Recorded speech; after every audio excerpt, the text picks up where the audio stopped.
Pemirsa, kini saatnya kita akan mencari informasi terkini penanganan corona dari sejumlah daerah. Dan kali ini untuk mengetahui update kondisi terkini serta penanganan corona di wilayah Kabupaten Bogor, kita akan menanyakannya langsung kepada Bupati Bogor, ada Ibu Ade Yasin. Selamat sore Ibu Ade, bagaimana update kondisi terkini COVID-19 di Kabupaten Bogor hari ini? Selamat sore. Hari ini untuk ODP ada sekitar 307 dan PDP 246, positif 14, meninggal 1.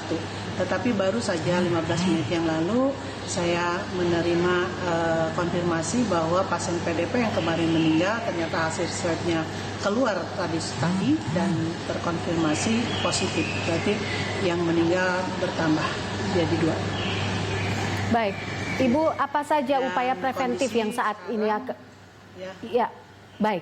Ibu, apa saja upaya preventif yang saat ini dilakukan Pemkab Bogor untuk mencegah makin menyebarnya virus ini? Karena kita tahu bahwa sebentar lagi adalah Ramadan, kemudian juga memasuki Idul Fitri, dan kita tahu bahwa bagaimana Kabupaten Bogor ini sangat dekat dengan Jakarta untuk dalam hal mobilitas begitu. Apa upaya preventif untuk menahan laju dan juga penyebaran dari virus COVID-19 ini? Ya, yang pertama adalah kita berlakukan SOP ketika masyarakat harus terbiasa dan membiasakan diri dengan pola hidup sehat, mencuci tangan, sanitizer, dan juga setiap akan bepergian juga kalau terpaksa kalau tidak terpaksa kita anjurkan untuk di rumah harus pakai masker dan pola social distancing ataupun physical distancing ini sangat juga kita tekankan kepada masyarakat dan semua masyarakat sudah mengerti tapi kadang-kadang ada yang masih juga tidak ikut anjuran pemerintah. Kita terus berjaga-jaga di setiap desa, terutama karena Kabupaten Bogor ini lebih banyak desa, ada 416 desa, 19 kelurahan. Ini tentunya bukan pekerjaan mudah ketika kita harus mengontrol semua.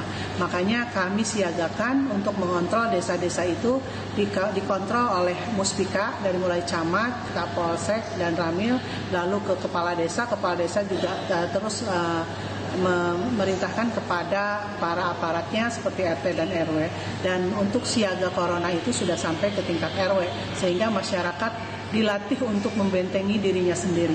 Jangan hanya mengandalkan pemerintah karena tugas pemerintah itu sudah cukup banyak, kalau tidak dibantu oleh masyarakat mungkin akan menjadi lebih berat. Tetapi ketika semuanya ikut berperan, tugas pemerintah juga menjadi lebih ringan. Baik, kalau kita bicara soal bagaimana penanganan kesehatan, misalnya seperti rumah sakit, kemudian juga tenaga medis dan juga ADP misalnya di sana. Ini bagaimana Bu? Apakah saat ini masih ada kendala dari sisi equipment dan tantangan apa lagi yang dimiliki oleh pemerintah saat ini? Ya, kami punya 4 RSUD yang semuanya direkomendasikan untuk menampung pasien yang terkait suspek COVID-19 dan ditambah 1 rumah sakit paru yang ada di Cisarua. Jadi total ada 5 rumah sakit pemerintah yang memang khusus untuk menangani pasien suspek corona. Nah, karena kekurangan juga untuk 5 wilayah, kami sedang mempersiapkan rumah sakit darurat di wilayah kami di Kecamatan Kemang, dan itu milik pemerintah Mendagri, Kementerian Dalam Negeri, dan kami sudah izin dan sudah diizinkan untuk menempati di situ untuk kita gejala-gejala ringan seperti ODP dan PDP untuk bisa dirawat di sana, agar semua masyarakat yang terkena suspek itu tidak ada yang mandiri di rumah atau isolasi mandiri, semua harus terkontrol dan bisa dipantau oleh pemerintah daerah. Dan dari sekian banyak puskesmas yang ada di Kabupaten Bogor itu ada 101 puskesmas. Tentunya juga ini butuh tenaga dan APD yang cukup banyak.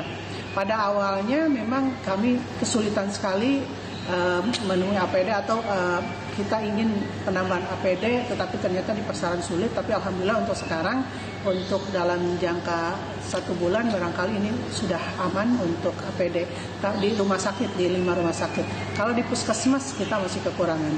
101 puskesmas itu kita layani masyarakat dengan apa adanya. Kadang-kadang kalau APD-nya habis, kita pakai jas hujan, yang penting melindungi.